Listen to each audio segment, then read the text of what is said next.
যারা আজকের রেসিপি দেখার জন্য ভিডিওতে ক্লিক করেছেন তাদের সবাইকে জানাচ্ছি আসসালামু আলাইকুম আর স্বাগতম জানাচ্ছি নতুন আরও একটি রেসিপি দেখার জন্য ঝালমুড়ির রেসিপি। আমরা সবাই জানি ঝালমুড়িওয়ালারা কিন্তু একটা স্পেশাল মশলা ব্যবহার করে থাকে ঝালমুড়ি তৈরির জন্য, কিন্তু আমি আজকের রেসিপিতে আপনাদের সাথে শেয়ার করব সেই স্পেশাল মশলা ছাড়াও সেই স্পেশাল মশলা সাবস্টিটিউট হিসেবে আমরা কি ব্যবহার করতে পারি সেই রাস্তার ধারে ঝালমুড়ির স্বাদটা নিয়ে আসার জন্য। আর এটা যেহেতু বাসায় তৈরি তাই খুবই স্বাস্থ্যসম্মত। চলুন রেসিপিটি দেখে ফেলি। প্রথমেই নিয়ে নিচ্ছি মুড়ি তো লাগবেই, মুড়ি ছাড়া কি আর ঝালমুড়ি হবে। এবার নিয়ে নিলাম চানাচুর, এটা আমি রুচির যে ঝাল চানাচুরটা আছে সেটাই নিয়েছি। নিয়ে নিলাম ছোট করে কেটে নেওয়া শসা, তারপর নিয়ে নিচ্ছি টমেটো কুচি, লাগবে লেবু, তারপর নিয়ে নিচ্ছি ছোলা। এটা রান্না করাই ছিল কিন্তু আপনারা চাইলে সিদ্ধ করেও নিতে পারেন এই ছোলাটা। নিয়ে নিলাম পেঁয়াজ কুচি, এখন নিয়ে নিচ্ছি ধনিয়া পাতা কুচি। আজকে ঝালমুড়িতে আমি বোম্বে মরিচটা ব্যবহার করছি কারণ আমার কাছে গন্ধটা খুবই ভালো লাগে, আপনারা চাইলে কাঁচা মরিচও দিয়ে দিতে পারেন। আর নিয়ে নিচ্ছি লেবু পাতা কুচি, এটা অবশ্য অপশনাল। আর এ হচ্ছে সেই সিক্রেট মশলা, মানে আচারের মশলা। এখানে আমি রুচির যে জলপাই আচারটা আছে সেই মশলাটা নিয়েছি, এটা আমি চানাচুরের মশলা হিসাবে ব্যবহার করব। আর নিয়েছি সামান্য পরিমাণ সরিষার তেল।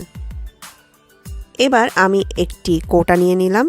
ঝালমুড়িওয়ালারা কিন্তু এ ধরনের কোটার মধ্যেই ঝালমুড়িটা বানিয়ে থাকে। তো আমি একে একে এখানে সবগুলো ইনগ্রেডিয়েন্টস অ্যাড করে নিচ্ছি। আপনারা চানাচুর আর মুড়ি যতটুকু আছে সেটার উপর নির্ভর করে বাকি উপকরণগুলো অ্যাড করবেন, কারণ অতিরিক্ত কোনো কিছু আসলে খেতে তেমন একটা ভালো লাগে না। এবার আমি ছোলাটাও দিয়ে দিচ্ছি এখানে। এরপরে আমি এখানে লেবু পাতা কুচিটা অ্যাড করে নিচ্ছি। আমি আগেই বলেছি এটা অপশনাল, আপনারা যদি কেউ পছন্দ না করেন না দিলেও চলবে।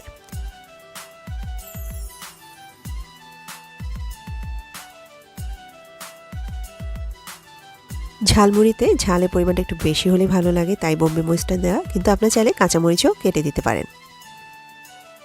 এবার আমি আচারের মশলা দিয়ে দিচ্ছি। অতিরিক্ত মশলা দিতে যাবেন না, তাহলে কিন্তু ঝালমুড়িটা পুরোটাই টক হয়ে যাবে, যেহেতু আমি লেবুর রসও ব্যবহার করব। তো এটা একটু বুঝে শুনে অ্যাড করে নেবেন।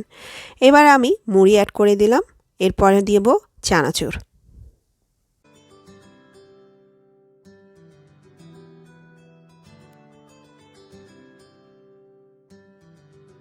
এরপরে অ্যাড করে নিচ্ছি সামান্য পরিমাণ লেবুর রস আর সামান্য পরিমাণ সরিষার তেল।